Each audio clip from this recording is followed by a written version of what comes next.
speaker today is Dr. Joseph Wong, who is the founder of Yeehaw Center for Geriatric Care as well as Harmony Movement. She's no stranger to the community. She's definitely a community leader and advocate for immigrants' rights, and of course a professional himself.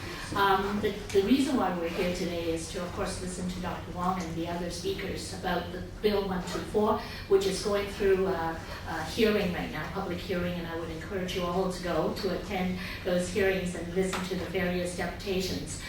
This bill, Fair Access to Regulated Professionals Act, is the first attempt by the Ontario government to open the door to internationally educated professionals in Ontario. We believe that it's a very important and first step, and of course we would also like to see that strengthened, be it within the bill itself and other complementary strategies. So what we're going to share with you is our positions today, and we'll start with Dr. Wong.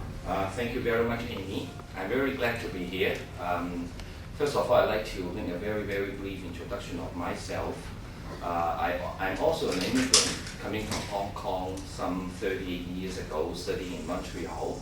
I went to Albert Einstein College of Medicine in New York City. So technically, I'm a foreign medical graduate. I graduated from New York City, coming back to Canada in 1976. If there was not enough opening for internship and residency position, I would not be able to come back and make my contribution here.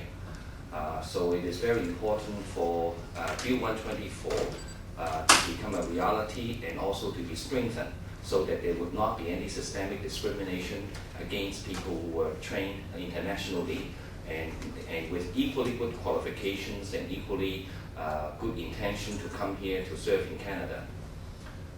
Let me say that the trend for immigration is for years and years to come. We know that the population demographic is that aging is a phenomenon in every country in the world. It is not it's not the typical thing in Canada. Canada is not unique in terms of our aging population. So immigration in a greater number would be required to support such a great population. So whether it's in Canada, the States, Europe or Australia, all over the world, we need greater immigration in the Western world to support such a huge aging population.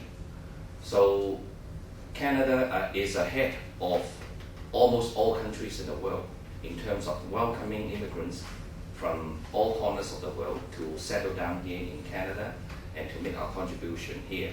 So Canada is essentially a nation made up of immigrants from all corners of the globe. And if we don't have a policy